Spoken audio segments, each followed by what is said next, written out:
Olá, que a paz de Cristo esteja na tua vida, no teu coração.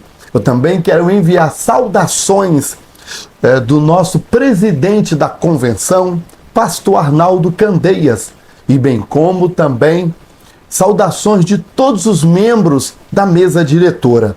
Eu quero aproveitar esse momento e desejar também, ou melhor, apresentar saudações também do meu pastor presidente, o pastor Kemuel Sotero. Aproveitando o ensejo, felicitar a todos os irmãos e vos desejar feliz 2025. A lição de hoje, que abre o primeiro trimestre do ano de 2025, é a lição que tem por tema: quando as heresias ameaçam a unidade da igreja. Em épocas passadas, atacavam-se muito as seitas, mas quem puder adquirir o livro de apoio, pastor Ezequias Soares, que ele é o comentarista dessas lições desse primeiro trimestre que está pegando fogo. Pastor Ezequias, ele além de pertencer ao Conselho de Apologética, não só do Brasil, mas também da Convenção Geral das Assembleias de Deus, além disso, e presidir também a Assembleia de Deus lá em Jundiaí, São Paulo. O pastor Ezequias também ele é o presidente da Sociedade Bíblica do Brasil. Ele é presidente da Sociedade Bíblica. Então, o pastor Ezequias é um dos maiores catedráticos das Escrituras no nosso país. E no livro de apoio a esta lição, a esta revista, ele disse que não é prudente a gente ficar atacando de maneira agressiva as pessoas das seitas. São almas, são vidas, são pessoas que precisam ser evangelizadas. As seitas, elas pertencem ao grupo étnico conhecido como não alcançados. As seitas são as pessoas não alcançadas com o evangelho. Então elas precisam de ser amadas e evangelizadas com sabedoria, com amor e com a graça de Deus. Todavia, as heresias, que é o tema da lição de hoje, quando as heresias ameaçam a unidade da igreja, a heresia precisa de verdade ser combatida com todo rigor. E é esse tema que é o tema que dá início, a nossa série de lições desse primeiro trimestre. O texto áureo fala-nos o seguinte: amados, procurando eu escrever-vos com toda diligência acerca da comum salvação, tive por necessidade escrever-vos e exortar-vos a batalhar pela fé que uma vez foi dada aos santos. Judas, versículo 3. A verdade prática diz assim: heresias são crenças e práticas contrárias ao pensamento bíblico, que distorcem os pontos principais da doutrina bíblica. A leitura bíblica em classe está em Atos, capítulo 20, versículos de 28 a 31, e depois 1 Pedro, capítulo 1, ou melhor, 1 Pedro, capítulo 3, versículos de 15 e 16. E 2 Pedro, capítulo 2, versículos de 1 ao versículo 3. O texto da leitura bíblica em classe é um texto muito rico e que pode ser muito bem explorado. E é um texto assim tremendo. Paulo, em Atos capítulo 20, ele está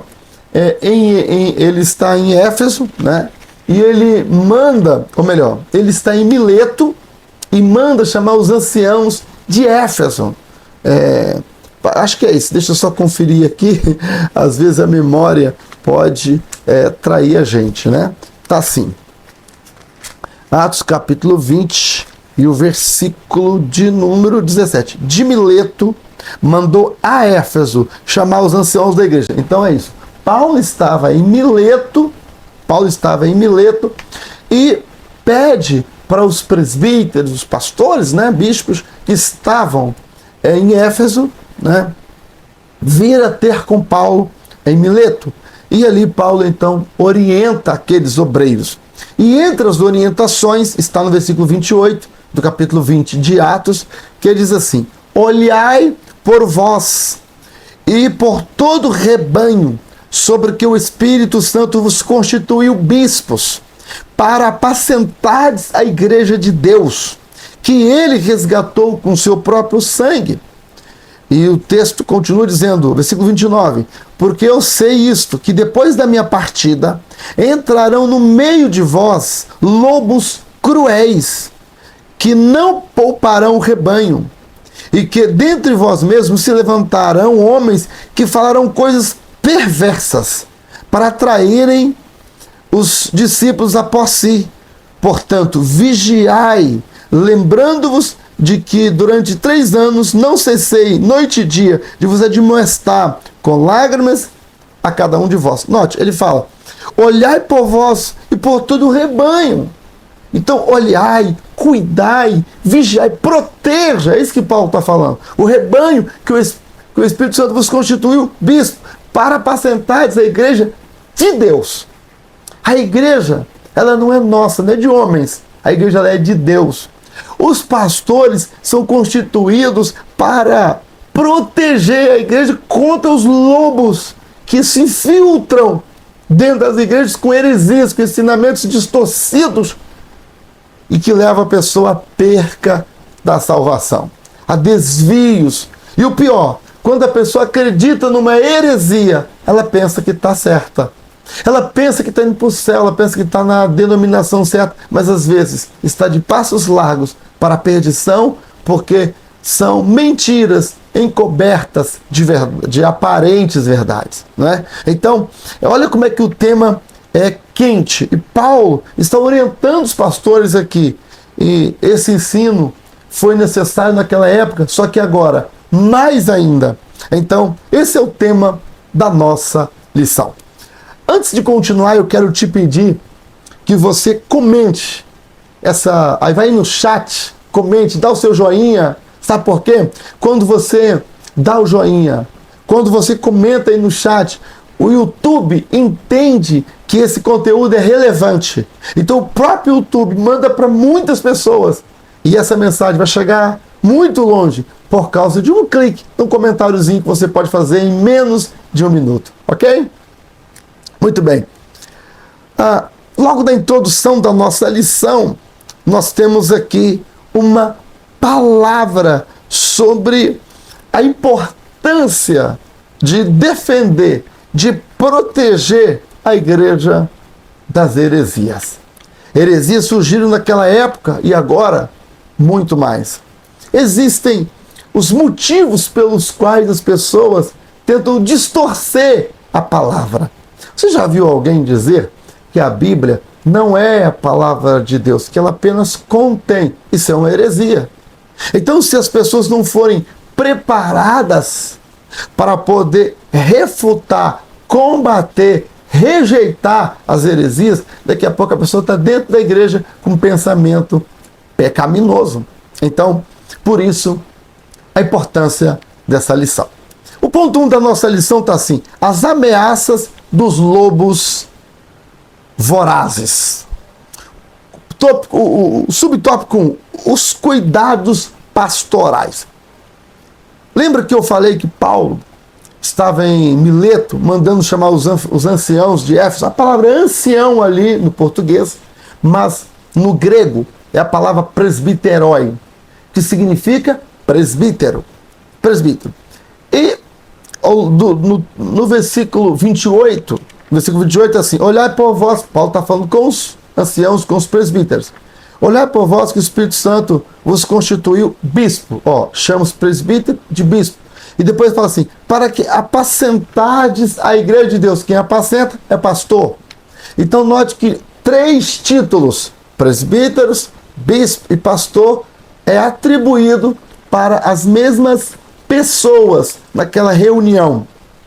O que isso significa? Que são títulos sinônimos em relação à atuação lá na igreja. É claro que o pastor apacenta, o bispo supervisiona, o presbítero é aquele cooperador, né? Aquele obreiro que coopera na obra de Deus. Mas presbítero na Bíblia é um pastor. É isso que a Bíblia está dizendo. São pastores, né? A função primordial do pastor é alimentar, cuidar, proteger o rebanho do Senhor. O rebanho do Senhor.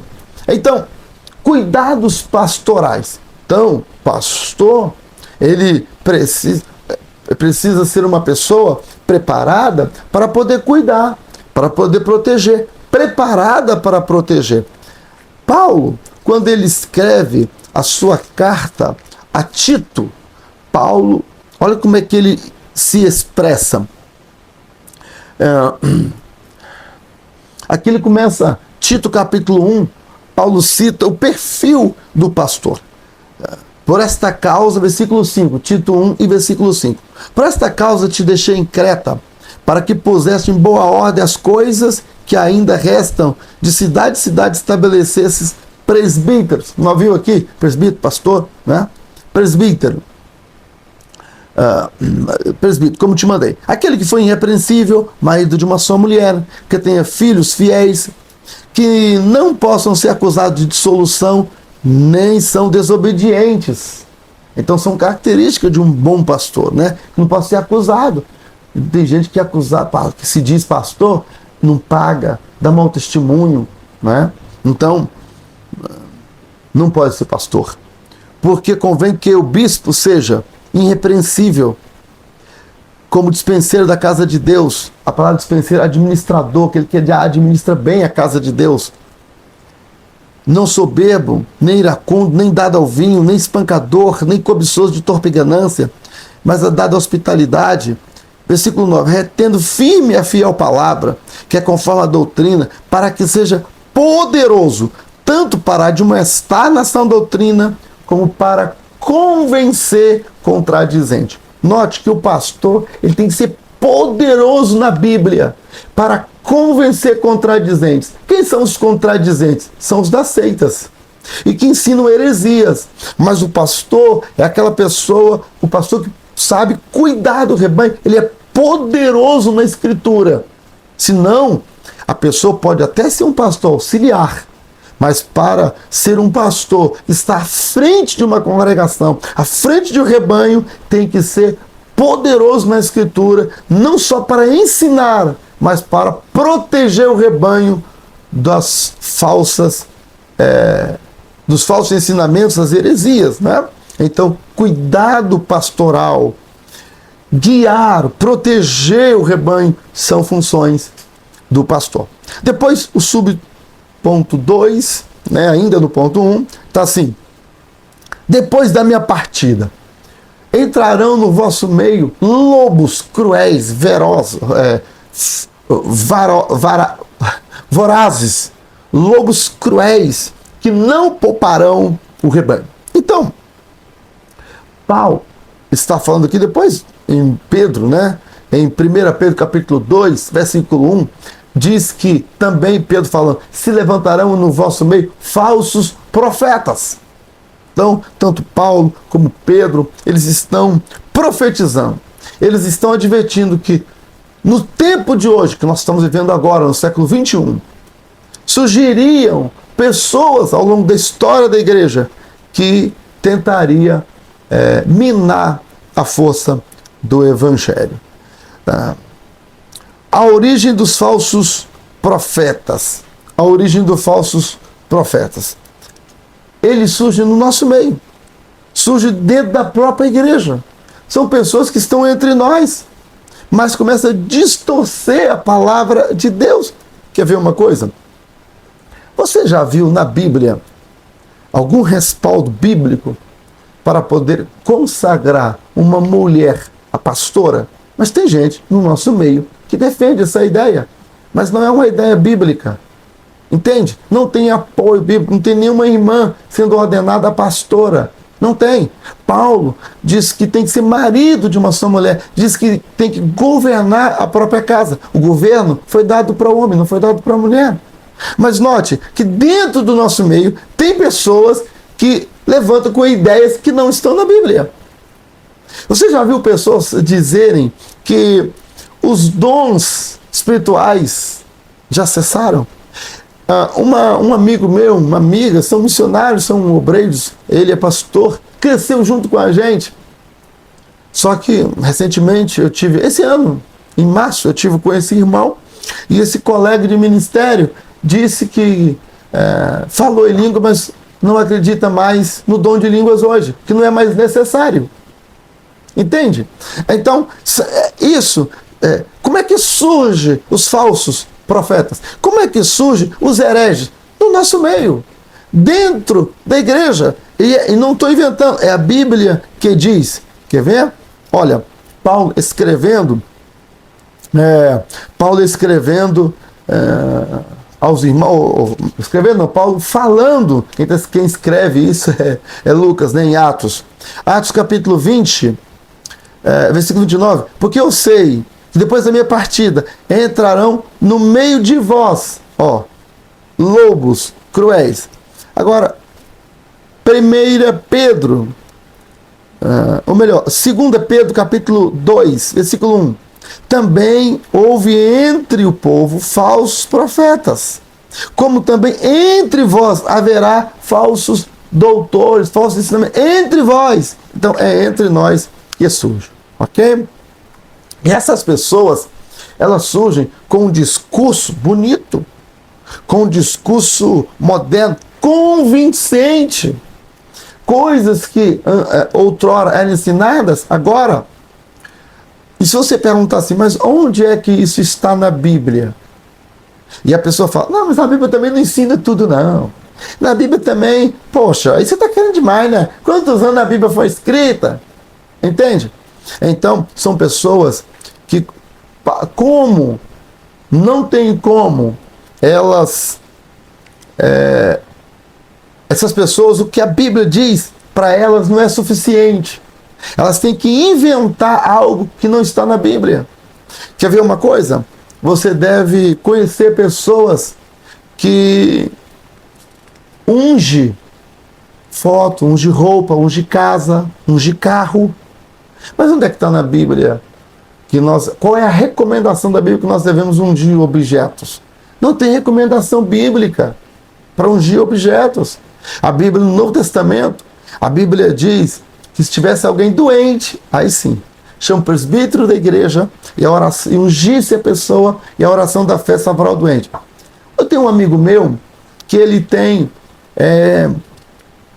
uma livraria evangélica. Sabe o que ele mais vende? Para os irmãos, para as irmãs, para as pessoas, membros da igreja. É óleo ungido.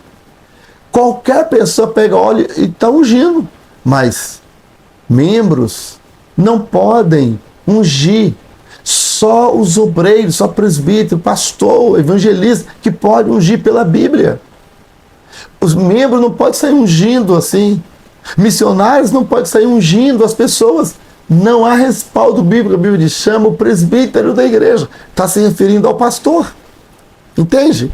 Então, são ensinamentos extra-bíblicos, fora da Bíblia. E as pessoas começam a introduzir, mas não há respaldo na palavra de Deus. Note como que isso é sério. E devagarinho a pessoa vai se desviando do verdadeiro evangelho. Né? O ponto 2 da nossa lição diz assim, o que é apologética? Por quê? Porque quando as heresias começam a entrar no meio da igreja, no meio do rebanho, começam a então dividir, esfriar a igreja, tá? Quando isso começa a acontecer, o que tem que ser feito? Tem que ser combatida as heresias. Esses ensinamentos têm que ser refutados. E a matéria que trata desse combate às coisas erradas chama-se apologética. Em 1 Pedro 3,15, está escrito assim, estais sempre preparados para responder com mansidão a qualquer um que vos pedir, a esperança que há em vós. A palavra responder ali, esta palavra responder, é a palavra grega apologia, que significa refutar, explicar, tá? Refutar, explicar. Então, é a palavra apologia, que significa apologética. Então, a palavra responder em 1 Pedro 3:15, esteja preparado para responder com mansidão. Essa palavra responder é a palavra grega apologia, que significa apologética. Então, o que é apologética? É uma resposta, é uma defesa. É a defesa. Só que a apologética, ela é ao mesmo tempo, ela é uma resposta que ao mesmo tempo defende. Ela defende ao mesmo tempo que ataca. Entende? Ao mesmo tempo que ela defende, ela ataca. Então isso é apologia, porque ela é a palavra que defende. Assim? Então isso é apologética. Como apologética é o campo que trata da defesa da fé, então precisamos saber o que é isso, né? O respaldo bíblico, 1 Pedro 3:15. Que defesa Pedro se refere? Acabei de falar, né? É uma resposta da razão da fé dos cristãos. É algo racional, é algo, não é só a fé, assim, é algo racional, é aquela apresentação que a pessoa pode raciocinar e entender a razão da nossa fé. Por que devemos combater as heresias? Devemos combater para o evangelho, em primeiro lugar, para o evangelho não ser trocado. O evangelho não ser trocado. Essa preocupação estava no coração de Paulo. Paulo escrevendo aos Gálatas, capítulo 1, versículo 6, olha só. Logo no início da fé, Gálatas 1:6. Maravilho-me, Paulo está falando, estou admirado, que tão depressa vocês passassem daquele que vos chamou a graça de Cristo para outro evangelho. A palavra outro aqui é a palavra grega hétero, que significa de outra natureza, completamente diferente. Hétero, quer dizer, como o homem é diferente da mulher, a mulher é diferente do homem, assim é a palavra outro evangelho. Versículo 7, o qual não é outro, mas alguns que vos inquietam e querem transtornar, mudar o evangelho de Cristo. Mas, ainda que eu mesmo, ou um anjo do céu, vos anuncie outro evangelho, além do que já vos tenho anunciado, seja anátema. Paulo estava, já naquela época tinha pessoas querendo trocar o evangelho por outro evangelho. Agora imagina hoje, muito mais ainda. Então por que devemos combater as heresias para que o evangelho permaneça puro? Falando em heresias, o que é heresia? Heresias vem da palavra grega aireses, que significa, no grego traduzido, é seita, né? Mas uma heresia, ela é um ensinamento distorcido. Ela é um ensinamento distorcido. Heresias no Novo Testamento. Já naquela época, né, havia o partidarismo, né? Havia o grupo dos fariseus, dos saduceus, seitas daquela época que distorciam a palavra de Deus. Alguns até diziam que não havia ressurreição, outros não acreditavam em anjos, né? Então são desvios, né? Então a seita, ela leva a pessoa a um desvio. A heresia leva a pessoa ao desvio. Existem alguns tipos de desvios. Desvio moral, pessoas que às vezes estão na igreja, mas ela é moralmente desviada, mente, pessoas que envolvidas até com adultério, né? Automaticamente se desviam espiritualmente. Existe também o desvio doutrinário. Tem pessoa que está dentro da igreja, mas doutrinariamente desviada. Há pessoas que acreditam que não tem problema ter 2 ou 3 mulheres. Tem pessoas que acreditam que não tem que congregar. Basta ficar em casa. Deus é um só. São desvios doutrinários. E o que faz a pessoa ficar desviada doutrinariamente? As heresias. Ensinos distorcidos. Pessoas que botam na cabeça coisas erradas, distorcem totalmente a palavra de Deus e acabam se desviando então.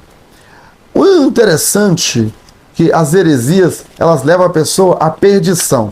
2 Pedro capítulo 2, o versículo 1, é o texto da nossa lição. Também entre o povo houve falsos profetas, como também entre vós haverá também falsos doutores, que introduzirão encobertamente heresias de perdição. De perdição. Note aqui, heresias de perdição. A heresia leva a pessoa a naufragar na fé, a perder a salvação. A perder a salvação. Uma das heresias é dizer, uma vez salvo, salvo para sempre. Isso é uma heresia violenta, a ponto, é uma heresia tão descarada, que olha o que o escritor aos Hebreus diz em Hebreus 9, Hebreus 10, Hebreus capítulo 10 e versículo 20. Hebreus 10 e versículo 38. Hebreus 10, 38. Mas o justo viverá da fé. Se ele, o justo, recuar, a minha alma não tem prazer nele. Ó, o justo. Quem é um justo? Justo são só as pessoas que foram justificadas pelo Senhor Jesus. Foram perdoadas, foram salvas. Esse é o 38. Versículo 39 de Hebreus 10. Nós, porém, não somos daqueles que se retiram para a perdição, mas daqueles que crerem para a conservação da hora. Como é que eu posso me retirar para a perdição se eu já sou perdido? Se eu já sou perdido, preciso me retirar, basta continuar onde eu estou. Agora, se eu me retiro para a perdição, porque antes eu era salvo, agora perdi. Como é que eu me retiro para a perdição? Através de heresias. Então é através das heresias que eu me retiro para a perdição. Pedro está falando heresias de perdição. Então, por que ter cuidado com as seitas e com as heresias? Para não me perder. Pastor, para terminar essa lição, o senhor falou em seitas aí, como é que eu faço para identificar uma seita? Se a igreja, a religião, a comunidade que eu frequento, se é uma seita ou não? Existem 4 princípios. Primeiro, como identificar uma seita? Primeiro, uma seita possui outro livro além da Bíblia. Outro livro além da Bíblia. Tem a Bíblia, mas tem também o livro das profecias de fulano. Tem a Bíblia, mas tem um outro livro que ele... Então, quando é assim, é uma seita. Segunda, apresentam novas revelações. Seita apresenta novas revelações. Como é que uma seita apresenta uma nova... Um exemplo. Aí, quando o pessoal fulano foi revelado que o último profeta agora... Então apresenta uma revelação que não está na Bíblia. Revelação fora da Bíblia. Então isso caracteriza uma seita. Em terceiro lugar, tem seus profetas. Então a pessoa segue o profeta além da Bíblia. Em quarto lugar, são exclusivistas. Já viu aquela igreja que fala assim, nós somos movimento do Espírito, as demais são religiões. Já ouviu falar isso? Isso é exclusivismo. Isso é uma característica de uma seita. A seita fala que eles são os únicos que estão corretos. Os únicos que estão corretos são eles. As outras não estão corretas. Então isso é uma seita. Seita é outro livro além da Bíblia, apresenta novas revelações, tem seus profetas e são exclusivistas. Então, para terminar a nossa lição, as heresias, elas dividem a igreja.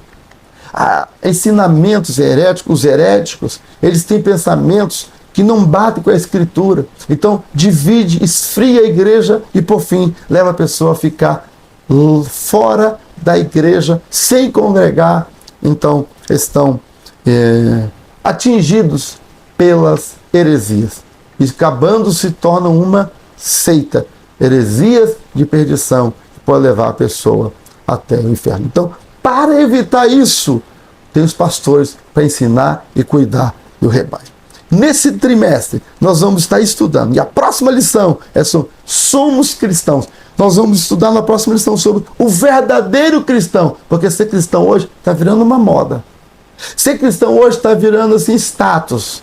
Mas existem os falsos cristãos. Por quê? Porque eles estão seguindo heresias, ensinos falsos, fora da Escritura. Dizer que é cristão é muito fácil, mas ser cristão de verdade, só pela Bíblia. A Bíblia e é o nosso tema da nossa próxima lição. Que Deus nos abençoe. Até a nossa próxima aula, se Deus quiser.